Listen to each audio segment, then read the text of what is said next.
Welcome to Luca is a Billionaire, where the only thing I invest in is your answers. In this video, I will explain how to make avocado jam. This delightful spread is surprisingly easy to create and offers a unique flavor profile. We'll cover everything from selecting the best avocados to the final storage, ensuring your homemade jam is a success. Get ready to turn those ripe avocados into a sweet, tangy, and incredibly versatile treat that will impress everyone. To begin our avocado jam adventure, gathering the right ingredients is key. You'll need about 500 grams of ripe avocado, which is roughly 2 to 3 medium-sized avocados, after they've been peeled and pitted.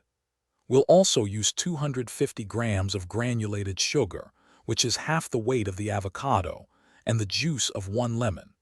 The lemon juice is crucial for both flavor and preventing browning. Now let's get to the preparation. First, carefully peel and pit your ripe avocados, then cut the flesh into small, manageable pieces. It's important to measure the 500 grams of avocado after it's prepared. Next, combine these avocado pieces with the 250 grams of sugar and the fresh lemon juice in a saucepan. Remember to work swiftly once the avocados are cut to maintain their vibrant green color. The cooking process is straightforward. Place your saucepan on the stove and let the mixture simmer for approximately 45 minutes, stirring occasionally to prevent sticking. The goal is for the mixture to reduce and thicken into a homogeneous, jam-like consistency. Once it reaches this point, turn off the heat. Transfer your delicious avocado jam into clean, airtight glass containers.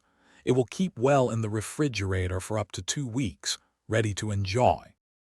Thanks for watching and please subscribe. It's the best investment you'll ever make.